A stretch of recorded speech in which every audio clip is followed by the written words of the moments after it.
حضور نبی کریم صلی اللہ علیہ وآلہ وسلم کو اللہ رب العزت نے یہ جو عظمت عطا فرمائی، اور پھر اس عظمت کے ساتھ ساتھ اللہ رب العزت نے اپنے پیارے محبوب صلی اللہ علیہ وآلہ وسلم کو کچھ مناظر ایسے بھی دکھائے کہ یا رسول اللہ صلی اللہ علیہ وسلم یہ مناظر آپ کو دکھائے کسی لیے گئے؟ تو آپ ارشاد فرماتے ہیں صرف اس لیے مجھے میرے رب نے یہ مناظر دکھائے کہ میں اپنی امت کو آ کر بتاؤں کہ ایسے معاملات بھی ہیں جن سے دنیا اور آخرت اگر ان عملوں میں پڑیں برباد ہو جائے گی، دنیا بھی برباد ہو جائے گی، آخرت بھی برباد ہو جائے گی اگر ہم ان کاموں سے نہ رکے، ان کاموں سے باز نہ آئے تو کچھ مناظر جنت کے تھے، کچھ مناظر دوزخ کے تھے، کچھ مناظر اللہ رب العالمین نے اپنی ذات کے جو مناظر تھے وہ دکھائے۔ تو یہ ساری جو عظمت عطا فرمائی گئی اللہ نے اپنے محبوب صلی اللہ علیہ وآلہ وسلم کو عطا۔ ہر نبی کو عزت اور عظمت ضرور اللہ نے عطا فرمائی ہے، لیکن ساری عظمتوں سے جو بڑھ کر عظمت عطا فرمائی ہے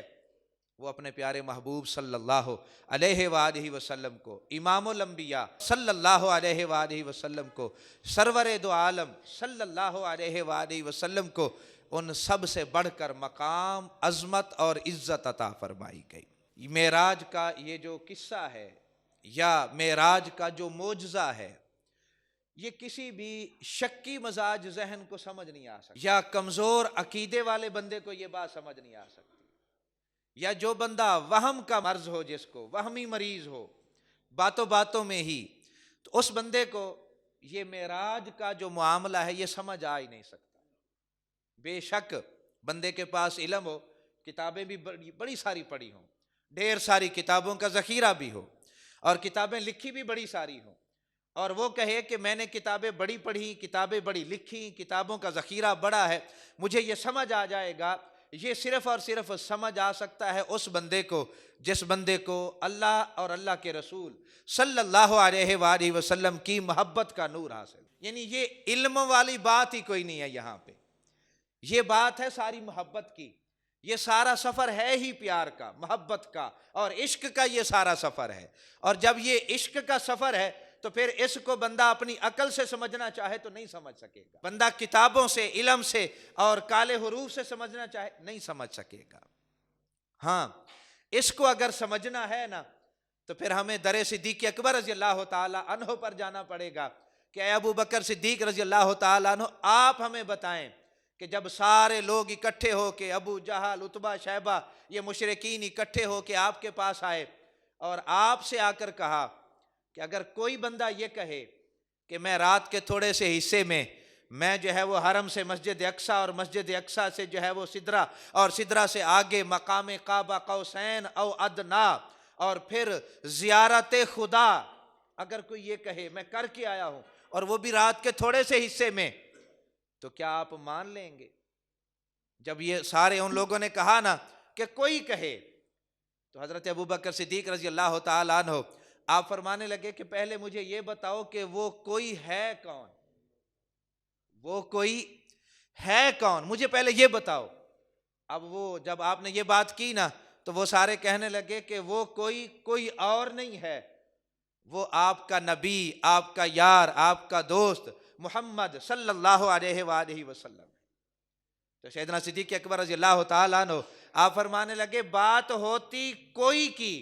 تو پھر تو شاید میں کچھ اور کہتا، یہ کوئی تو نہیں ہے نا، جو جن کا نام تم نے لیا ہے وہ تو ابو بکر کی جان ہے، وہ تو ابو بکر کی شان ہے، وہ تو ابو بکر کا ایمان ہے، وہ تو ابو بکر کا عشق ہے۔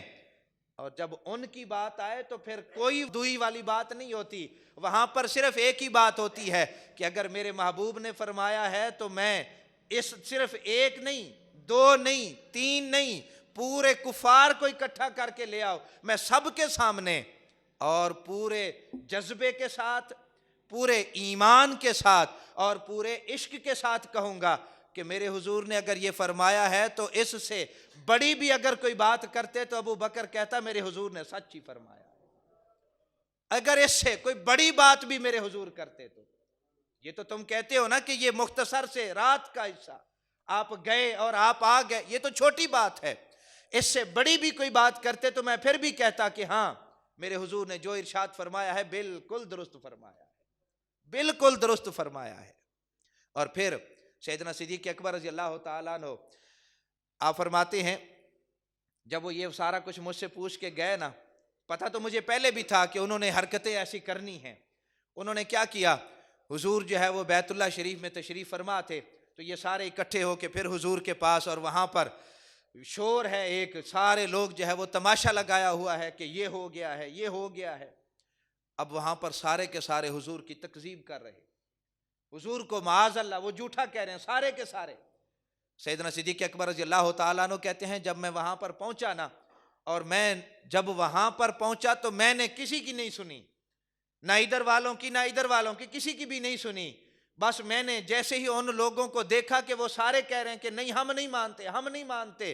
تو میں نے وہاں پر دونوں ہاتھ بلند کر کے کہا صدقتا یا رسول اللہ، صدقتا یا رسول اللہ صلی اللہ علیہ وسلم، یا رسول اللہ جو کچھ بھی آپ نے فرمایا ہے بالکل سچ ہی فرمایا، سچ ہی فرمایا ہے۔ یہ زبان ہی ایسی ہے کہ اس پر سچ کے سوا کچھ اور آتا ہی نہیں، یہ وجود ہی ایسا ہے کہ اس سے سچ کے سوا اور کوئی شے ملتی ہی نہیں ہے۔ آپ نے جو فرمایا ہے سچ فرمایا ہے، صدقتا صدقتا۔ بس جیسے ہی میں نے یہ بات کی نا، تو وہ لوگ جو نئے نئے کلمہ پڑھ کے، نیا نیا کلمہ پڑھا تھا، وہ ابھی ڈر کے سہم کے بیٹھے تھے۔ جیسے ہی انہوں نے مجھے دیکھا نا کہ ابو بکر نے یہ بات کر دی ہے رضی اللہ تعالیٰ عنہ، وہ بھی سارے کھڑے ہو گئے، اور میرے ساتھ ہی وہ بھی کہنے لگے صدقتا یا رسول اللہ، صدقتا یا رسول اللہ صلی اللہ علیہ وسلم۔ بس علماء نے لکھا ہے کہ سیدنا صدیق اکبر رضی اللہ تعالیٰ عنہ کو جب آپ نے یہ کہا نا کہ صدقتا، اللہ نے جبریل کو بھیج کر پیغام دے دیا کہ یا رسول اللہ صلی اللہ علیہ وسلم، جبریل امین نے آ کر عرض کیا یا رسول اللہ آپ کا یہ جو نوکر ہے نا ابو بکر، نام تو آپ کا عبداللہ ہے، لیکن آپ کو جانتے کس نام سے ہیں؟ صدیق اکبر کے نام سے، ابو بکر صدیق کے نام سے۔ اس دن سے پھر آپ کا نام صدیق پڑ گیا، اور ایسا مشہور ہوا، ایسا مشہور ہوا کہ اصل نام جو ہے وہ پردے میں چلا گیا، اور آپ کا جو ایک خاص وصف تھا، جو آپ نے خاص موقع پر جس کا اظہار فرمایا، اللہ رب العزت نے اس نام کو دنیا آخرت میں، دونوں جہانوں میں، ہر جہان میں اس کو مشہور اور معروف فرما دیا۔ تو یہ عظمت صدیق اکبر رضی اللہ تعالیٰ عنہ اس حوالے سے کہ انہوں نے جب حضور کو مانا ہے نا، تو پھر آنکھیں بند کر کے مانا ہے۔ بس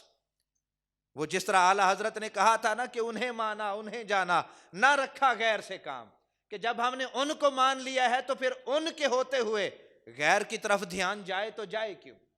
غیر کی طرف توجہ جائے تو جائے کیوں، غیر کو ہم دیکھیں تو پھر دیکھیں کیوں، بس پھر انہیں مانا انہیں جانا، نہ رکھا غیر سے کام، للہ الحمد میں دنیا سے مسلمان گیا۔ یہ اللہ رب العزت نے اپنے پیارے محبوب صلی اللہ علیہ وآلہ وسلم کو شان عطا فرمائی۔